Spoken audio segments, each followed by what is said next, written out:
नमस्कार, city post live के इस खास पेशकश में आपका स्वागत है। मैं हूं श्रीकांत प्रत्युष, आपके लिए राजनीतिक गलियारे से खबर लेकर आया हूं। आपको पता है कि आज गुरुवार है, यूपीए में उपेंद्र कुशवाहा शामिल हो जाएंगे और तमाम विपक्ष के नेता होंगे उसमें मौजूद, क्योंकि आज ही दिल्ली में विपक्ष के नेताओं की बड़ी बैठक है और उस बैठक के दौरान ही राहुल गांधी से उपेंद्र कुशवाहा की मुलाकात होगी और उस मुलाकात के बाद वो प्रेस कॉन्फ्रेंस करके ऐलान कर देंगे यूपीए में शामिल होने का। हालांकि अभी तक पता नहीं चल पाया है कि कितनी सीटें उनको मिलेंगी। लालू यादव तो खरमास तक टाल चुके हैं सीटों के बंटवारे के मामले को। अब देखना यह है कि आज जो शामिल होते हैं उसके बाद कैसे बात आगे बढ़ती है। एलजेपी के संसदीय बोर्ड के अध्यक्ष केंद्रीय मंत्री रामविलास पासवान के सांसद पुत्र चिराग पासवान ने उपेंद्र कुशवाहा के यूपीए में शामिल होने के एक दिन पहले ही राहुल गांधी की जमकर तारीफ कर दी है और बीजेपी को चेतावनी दे दी है। चिराग पासवान बेवजह राहुल गांधी की तारीफ और बीजेपी की निंदा नहीं कर रहे हैं, इसके पीछे खास राजनीतिक मकसद है।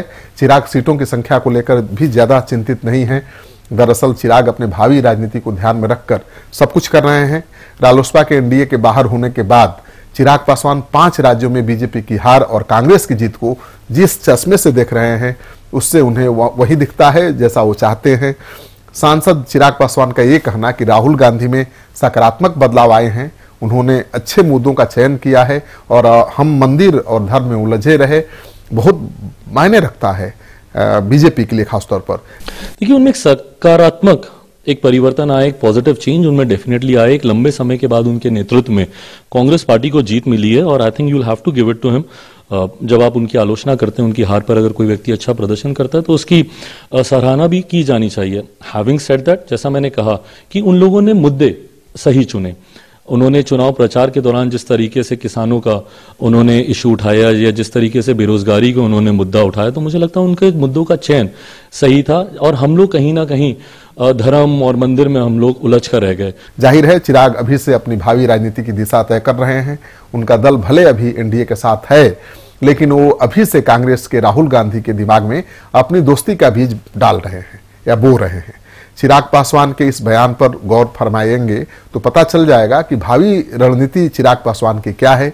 उन्होंने कहा आगे कि निश्चित तौर पर राहुल गांधी के भीतर सकारात्मक बदलाव आए हैं। जिस तरह से राहुल गांधी ने किसानों और बेरोजगारों के मुद्दे को उठाया है, मुझे लगता है कि उन्होंने अच्छी तरह से चयन किया है मुद्दे का और हम लोग मंदिर और धर्म में उलझे रहे। चिराग ने आगे कहा कि मैं सरकार से अपील करता हूं कि आने वाले समय में हम लोग पूरी तरह से विकास पर फोकस करें। उन्होंने आगे कहा कि कांग्रेस लंबे अरसे के बाद जीती है, आपको इसका श्रेय उन्हें देना चाहिए। अगर आप किसी की आलोचना करते हैं तो आपको उनके अच्छा प्रदर्शन करने पर तारीफ भी करनी चाहिए। जाहिर है कि एनडीए में रहते हुए चिराग ने संकेत दे दिया है कि उनके लिए कोई अछूत नहीं है, कांग्रेस से भी कोई दूरी नहीं है और चिराग के इस बयान में कांग्रेस और बीजेपी दोनों के लिए संदेश है। बीजेपी के लिए संदेश है, आपकी स्थिति अब ठीक नहीं है, संभल जाइए, नहीं तो हमारा साथ ज्यादा दिनों का नहीं है।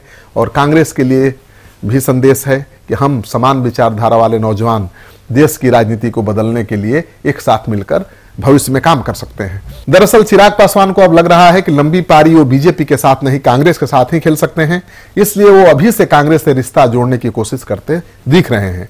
इससे पहला फायदा तो ये होगा कि बीजेपी दबाव में आएगी और एनडीए में रहते हुए भी चिराग पासवान राहुल गांधी को एक दोस्त और एक भावी सहयोगी के रूप में नजर आएंगे।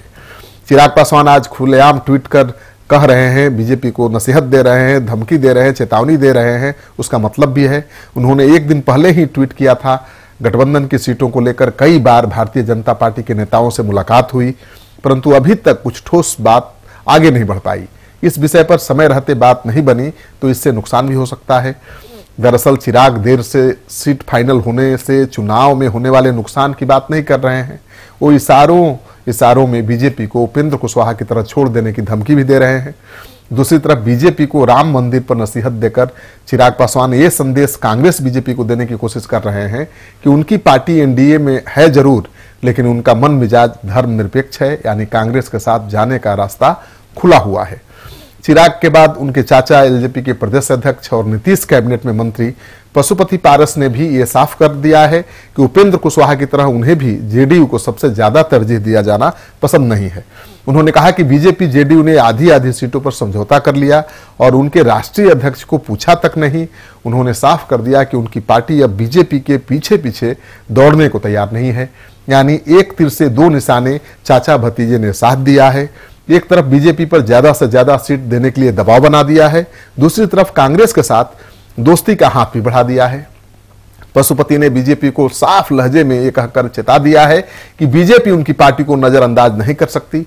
जीतन राम मांझी और उपेंद्र कुशवाहा के एनडीए छोड़ देने के बाद एनडीए के साथ बने रहने की चिराग पासवान वाजिब कीमत चाहते हैं।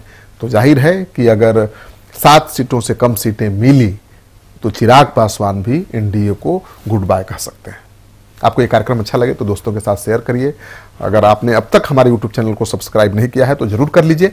आपका सहयोग समर्थन लगातार मिल रहा है, उसके लिए बहुत बहुत आभार। नमस्कार।